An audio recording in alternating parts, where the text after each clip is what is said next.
So here's an unexpected scenario. You've got your startup started up and you're busy and focused on building the best team and raising capital when you're blindsided by a legal battle with one of the world's most powerful companies. This doesn't happen all the time, but it does happen more than you think. And today we'll learn from someone who's faced it all: major lawsuit, loss, and even bankruptcy, and what it took to bounce back even stronger. Join us as we talk to Neal Harmon, CEO and founder of VidAngel, and investor Dalton Wright of Kickstart as they bring us both sides of a perfect pitch.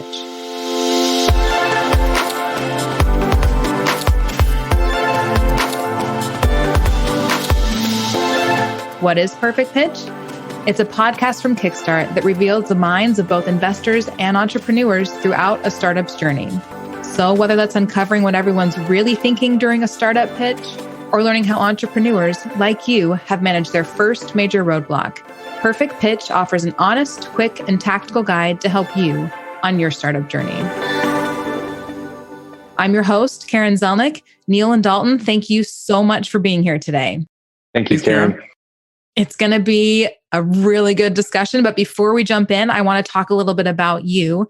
Neal, you're the founder and CEO, as I mentioned, of VidAngel, which provides a way to skip or mute things that viewers don't want to see or hear in their movies and TV shows. Correct me if I'm wrong, but you're proficient in 10 computer programming languages. Is that correct? Something like that. Okay, maybe more. That's amazing. And you founded and co-founded several companies.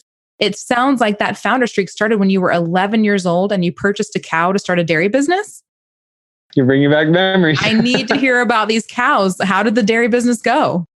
I saved up money hoeing beets and I bought a cow. It was the only business I really knew or understood at that time because I was growing up in Idaho. I had this plan to grow it to $1 million dairy. Needless to say, I only made it to 9 cows and I moved on from the dairy business. Onto greener pastures, as it were. Thank you. Well, so excited to dive into the conversation today. And Dalton, so glad to have you back on the podcast. For those who are listening, we're going to have a link to his bio in our show notes. But before we move on, for return listeners, Dalton, what's something that they don't yet know about you? When I was a kid, my dad was in the Air Force. And so we lived overseas in Germany. And we came back to Utah when I was in elementary school. You know, we're trying to make new friends and fit in the new community. And it was my mom's idea to have us wear lederhosen to church. No. And so, you know, I'm kind of a, insecure kid here, just kind of so shy about my skinny, knobby legs walking around in lederhosen at church. Oh my gosh, we need to find a photo of that and put it in the show notes because now everyone is like, I've got to see that. Dalton and lederhosen. That's the best. You're really giving Kurt a run for his money here with these amazing stories that you've got. So keep them coming. We love learning more about you. And again, so glad to have you back. And with that, we're just going to jump right in. Neal, I'd love to know, what's the story of VidAngel? How did you come up with the solution and how did you grow the company? So VidAngel started as an idea between brothers in 2012. We all have young children and we wanted this product for ourselves. And in 2013, Google came out with a device called a Chromecast that had an SDK. And we said, wait a second, we can connect this idea with the Chromecast and then we can skip a few things that we don't want our kids repeating at home. And so we thought, okay, let's see if anybody else likes this idea. We did some research, found out about half of American parents would use a product like this. And we launched a business in late 2013. The interesting thing was, and what was confusing to me when starting this business, is why it hadn't been done. Because it wasn't a really difficult technical problem. It was more of a political, social problem than it was a technical problem, a legal problem as well. And so we did everything that we could to cover our legal basis as a company. And that Chromecast that I said that we built the product off of, well, Kickstart invested in our company early in 2014 because we showed them this product worked really well with the Chromecast. They cut the check, put in the money, and within days, Google shut off the Chromecast capability that made it possible to filter. Dalton, what were you thinking at that point? Like within days of giving the check? So on the one hand, I'd like to say, hey, this is just what the normal course of business for startups, that they face setbacks. That was a pretty significant one, but I was confident we'd figure our way around that, right? So I was so excited by the team, really, I think is what it was, that we felt like what we have here is a community, and you have people who have identified a need that they have and are passionate and relentless trying to fulfill that need. And they're going to find a way to serve that audience. And so we didn't really know exactly what the solution would look like. We knew that this team, the Harmon brothers, if they can figure out the right product, there's going to be no question that they can acquire their audience. They are marketing geniuses. And the confidence in the team's ability to iterate quickly and move quickly just went up as we continued to face obstacles. And the flip side of that for me, VidAngel wouldn't exist today if Kickstart hadn't invested when they did. Because if we would have gone the path on our own, because we put in the very first cash and then we got help from Kickstart in early 2014, when we hit all those roadblocks, I think because we're very adaptable, we would have chosen to just move on and do another business. But because we had asked money from people who trusted us and believed in us, turning back wasn't an option at that point. So you're moving along, growing the company, and then all of a sudden you face a legal battle with Disney, of all companies. Can you tell us about that? I remember it so well because it wasn't at this office here where we are today. It was at this hole-in-the-wall place on University Avenue in Provo. This private investigator comes in, finds us, and he's like, "Where's Neal Harmon?" And then he comes up to me with this stack of papers. And I was like, "You kidding me?" And then when I saw the name on the lawsuit, I was like, "No way. Disney?" Yes, unbelievable. Yeah. I'm like, "Disney? No way." And we had 2 weeks before receiving that lawsuit asked our customers if they wanted to invest in the company. They wanted to invest to the tune of $62 million. And then we have this lawsuit. And I said, well, that just turned our world upside down. Disney sued us for the same reason that a dozen other companies got sued out of existence. It was for copyright infringement and the Digital Millennium and Copyright Act. They sue us in California. We didn't have the resources to fight over venue, so we had to stick out the lawsuit in California. We lost. You remember I told you $62 million is what our customers wanted to put into the company and investors. The final judgment was $62.4 million. We had to file for Chapter 11 bankruptcy protection in Utah to give ourselves some time to rebuild the company. Fortunately, the judge gave us a year to redo the business. Because we had that year to rebuild our business, we launched our own original content studio. We announced Angel Studios in front of the press, in front of our whole company, when the whole entire world's bearing down on us saying, "What are you guys doing?" Dalton, what were you thinking? Like Disney, how did that change your perspective on it? When we got that news, I was also participating in conversations to provide additional funding for VidAngel. And so right before the Disney lawsuit dropped, I was promoting VidAngel to my investment committee, to Kickstart's investment committee. And so to have Disney then within a week or two of that conversation sue, I went from the extreme highs to, am I even a good investor? Am I even credible to my investors? But in my mind, I just anchored around, this is a long-term game. If you bet on people who are facing something that they want to spend their lives solving, you have to look past the lowest lows, because any noble journey is going to have low lows.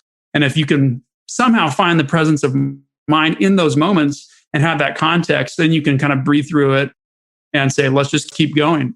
And I think, VidAngel, its story's not yet written, but the chapter that we're on right now is really, really exciting. So I'm grateful to have been part of it so far. You actually reminded me of something, Dalton. One company meeting, we went over favorite memories for VidAngel. And one of the employees, it kind of shook me up. She said her favorite memory was the Monday after that trial, or maybe it was Tuesday after that trial. We got out the book, Horton Hatches an Egg. I don't know if you know that Dr. Seuss book, but this bird leaves off to vacation, and then this elephant sits on this egg and takes care of it until this egg becomes the mixture between an elephant and a bird. Anyway, he just sticks it out, and he says, I said what I said, and I said what I meant. Elephant's faithful 100%. I know it sounds really stupid that we're reading a children's book after this, but when we read those words as a team, it brought us together. We started this because we meant it. We did this for a reason, and the reason still exists. And until we see it through, we're not giving up. I don't think that sounds silly at all. I think that sounds like such a poignant moment where you're able to capture in such simple words the way everyone on your team felt. And I could feel the emotion as you talked about that. And I started getting emotional. I'm sure Dalton felt the emotion of that as well. But what a beautiful, beautiful moment and testament to the culture you did create. We did. That's the thing about VidAngel. It's not about Neal. It's not about Jeff. But though I could never have done this without Jeff, but I never could have done it without Dalton. It's the entire group that is not giving up that has brought us through this. Yeah. Dalton, any thoughts on that? Neal, as you were describing reading the book together, it's so powerful to me because you were beat down at that point. Each thing got worse and worse. The news got worse as we went. And we kept thinking, okay, that's a good sign. Okay, and this is where the trial will start to turn. It just kept going deeper, didn't it? One slap after the other. And finally, like, bam, bam, bam, in the $60 million, highest judgment and copyright judgment in history. Eat it, VidAngel. You're done. You lost, and you lost miserably. And I just imagine the scenario where that's what the outside world would expect you to be thinking inside. But inside, it was like this rediscovery of like how strong you are because you're not moving. You are so committed to what you're doing that no matter what is thrown at you, even the worst judgment that we could have ever forecast or imagined, even on the other side of that, the hills dig in a little bit more, and the people who decide to stay are that much more unified and ready to face whatever else will come. You obviously have such a passion for VidAngel's tenacity. At one point, you mentioned that you questioned yourself as an investor and your judgment. Did seeing VidAngel's response to adversity change that for you? One thing that this experience and others has helped me really understand is that I'm learning to curb my over excitement when things are going great. And that's the story of VidAngel in a lot of ways. Is it just felt like maybe a career defining investment potentially that was so unexpected. And then it was like I went to, well, you were just wrong and you made a bad investment and you look silly now. That's kind of the negative narrative in my own head. To wait a second, one, this isn't about me as an investor. This is about something that I'm participating in. And so it doesn't really matter ultimately whether or not people think I'm a good investor or not a good investor. I guess that's how I feel about it, is that it's kind of like any news. It could be good, could be bad. I've said that a lot. I've tried to use that as a way of, not getting too excited or too disappointed about the news that I get. And I think it's also like there are some things that are just worth fighting for, that they're worth fighting for. That's why I love the entrepreneurs. That's why I love the founders. And in some ways, that's what defines them, is the ability to continue to believe, to push through these things. And I'm trying to be more of that type of investor. If there's anything that VidAngel taught me, I want to be more of the high conviction investor. And if I allow myself to play this thing of like, what is the perception of me on this investment? I've automatically opted out of being a non-consensus, high conviction investor. And so it's more around like kind of getting this anchor of what types of companies I'm looking for. What do I want to do with my investments? And seeing them through to the end. I love the fact that we're here 7 years later, and it's like, this might actually just be the beginning of what VidAngel is going to do in the world. Yeah. So it sounds like it actually was a career defining investment, not so much for the immediate instant success of it, but because of the way it changed your perspective on who you are and how you invest. And I think that's an interesting insight. I was just going to add something to what Dalton said. It wasn't long after that judgment that I was at the Kickstart CEO Summit, and Dalton said to me, Neal, I'd invest in you and again in a heartbeat. I didn't know the journey that Dalton had been through.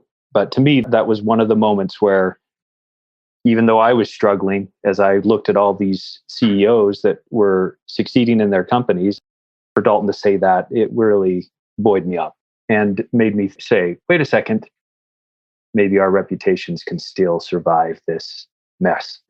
Oh, thank you, Neal. I feel grateful that I've been part of this company, grateful for the leadership that you provided, Neal, and also grateful that you've fought so hard for our investment and for the investment of the other people who've gone on this journey.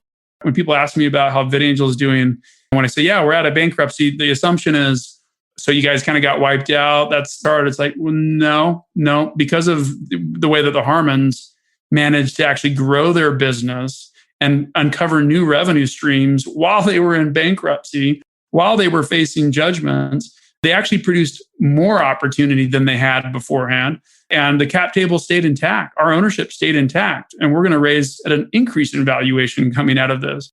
So it's remarkable that we're in this position. And it's remarkable that we're even able to look forward to what is coming still, knowing that all of this, what we've done, wasn't wasted energy. It wasn't wasted effort.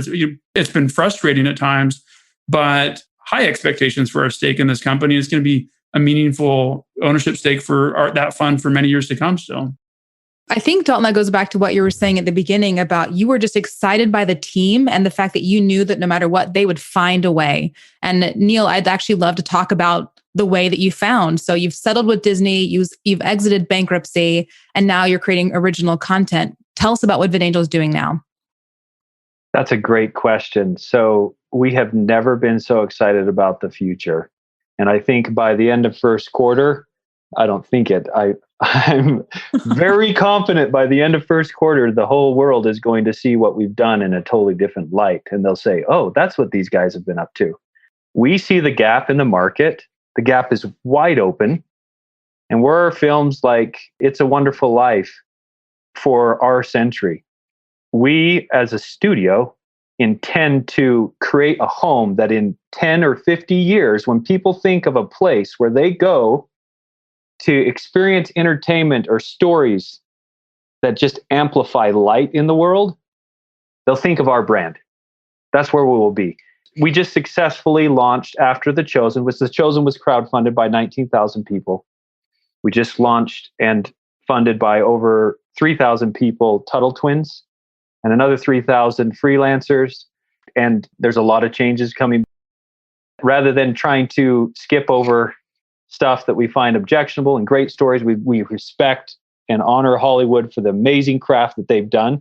But we've become a place, and we have the kind of scale and the opportunity to create stories that are as good and as well made as Hollywood, but that reflect more the hearts of our movement. So Neal, I know that we're on Zoom and this is all virtual, but your passion is overflowing and so inspiring. And I just cannot wait to see everything that VidAngel does and the success that you're going to become. And I have just one final question for you. I'd love to know what's an effective practice you've implemented in your work or personal life that's had a great impact on your success.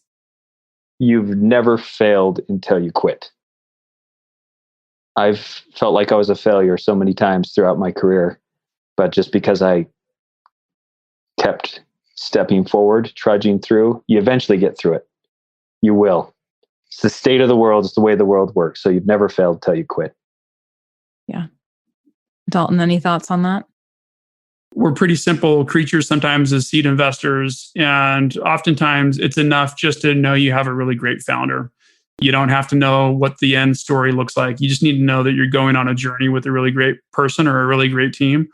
And I definitely knew that I had that with Neal and Jeff when we first invested. So it's been my privilege to basically be along for the ride and help where I can, but really kind of celebrate the leadership and the success of the team that really puts it all on the line. You know, another thing I'd just say, maybe in closing, that stands out about Neal in particular, I love this quality of ownership. There are some founders, they actually become stronger because they manage to pick up things that nobody else really could do. And that's the mindset of an owner. So just one of the many things I value about Neal's personality, character, and leadership. I could talk to the two of you all day. And my biggest takeaway from the discussion, Dalton's point about that no snapshot is an accurate view of what's actually going to happen. So you don't judge something on a snapshot. So thank you for those insights. Thank you so much for joining us on the podcast today. Dalton, thank you as always for being here. Thank you. Thank you for the great interview, Karen. And of course, thank you for listening as we dive deep into what it takes to create the perfect pitch. If you want to learn more about our investor, Dalton Wright from Kickstart, and our founder, Neal Harmon, and his incredible team at VidAngel, we'll have a link to the company in a longer bio in our show notes at kickstartfund.com. You can listen to more episodes of Perfect Pitch wherever you listen to your podcasts. And if you like what you're learning, leave us a review or rating. We'll be back next time with more insights from entrepreneurs and the investors who fund them. So be sure to subscribe so you don't miss a thing.